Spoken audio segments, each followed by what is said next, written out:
Sebagai guru, kita tentu menginginkan agar program pembelajaran yang kita rancang dan kita implementasikan di kelas atau sekolah bermanfaat dan berdampak positif, baik pada pencapaian akademik maupun pada keselamatan dan kebahagiaan murid-murid kita. Kita juga berharap agar pengalaman belajar murid-murid kita dapat memberdayakan mereka untuk mampu membuat perubahan positif bagi dirinya sendiri, orang lain, dan masyarakat di lingkungan sekitar mereka. Tayangan berikut ini akan memberikan gambaran bagaimana guru-guru dan kepala sekolah dapat mengelola program pembelajaran yang berdampak positif dan gambaran bagaimana membangun kemitraan dengan berbagai lintas komunitas yang dapat mendukung terlaksananya program sekolah yang berdampak positif.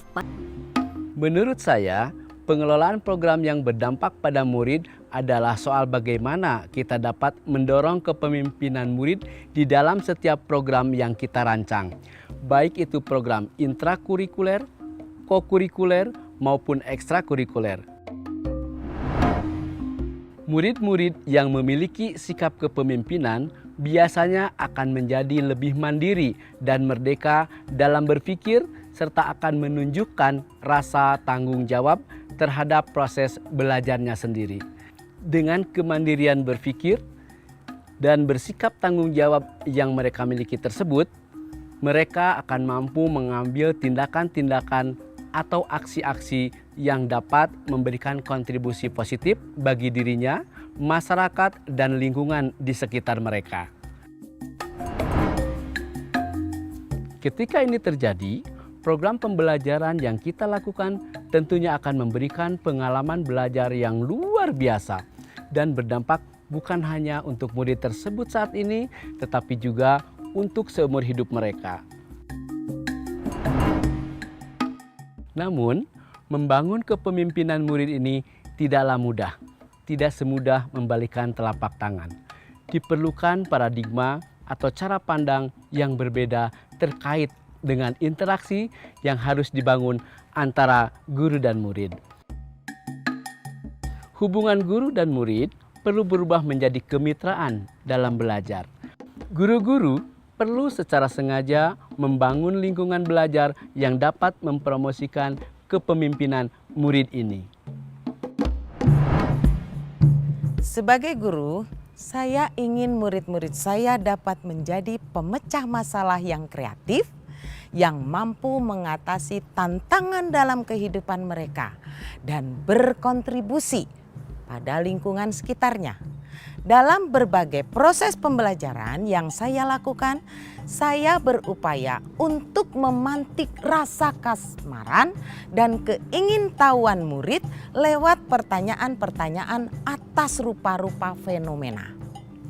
Saya akan membuka lebih banyak ruang diskusi sehingga mereka terbiasa mendengar berbagai perspektif atau sudut pandang dan menyadari bahwa ada banyak cara dalam melihat dan mengatasi permasalahan. Saya selalu berusaha untuk memperluas proses pembelajaran dengan mengaitkannya ke kehidupan nyata di luar kelas. Setelah mempelajari suatu unit atau tema pembelajaran, saya biasanya akan bertanya kepada mereka, lalu apa yang akan kalian lakukan? What next? Atau so what? Setelah mempelajari semua hal ini. Setelah kalian menguasai pengetahuan dan berbagai keterampilan ini, saya akan memastikan murid berpikir tentang perubahan apa yang dapat mereka buat untuk dirinya dan kehidupannya sendiri, serta untuk orang-orang dan lingkungan di sekitar mereka. Okay, after this, what will you do when you have this product? Lewat pertanyaan-pertanyaan sederhana yang kita ajukan kepada murid ini, dalam banyak kesempatan akan membuka cakrawala dan sering berujung pada munculnya prakarsa perubahan dalam bentuk program atau kegiatan yang diinisiasi oleh murid.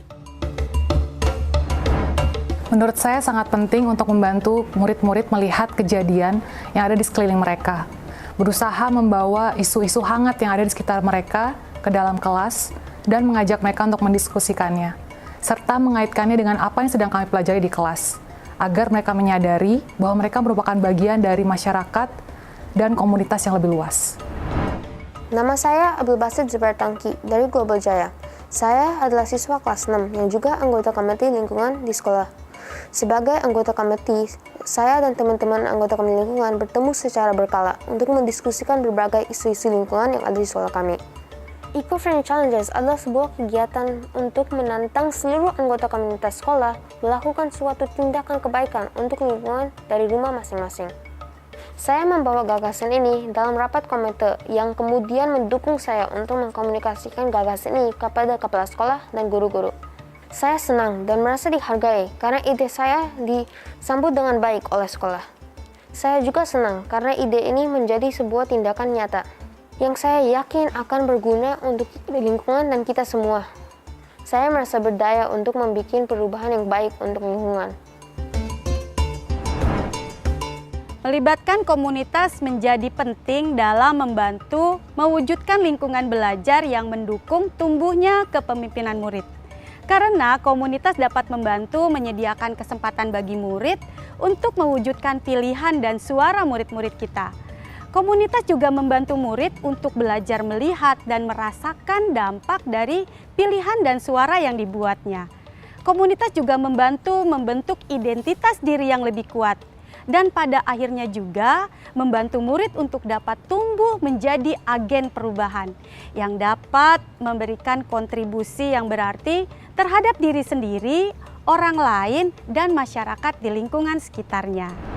Yang perlu diingat dan diperhatikan saat kita berusaha melibatkan komunitas tersebut dalam berbagai program pembelajaran adalah bahwa keterlibatan mereka harus dapat membantu mewujudkan kepemimpinan murid dan mendorong aspek suara, pilihan, dan rasa memiliki.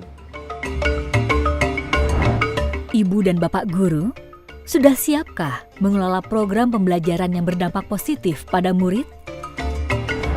Salam dan bahagia, Ibu dan Bapak Guru hebat.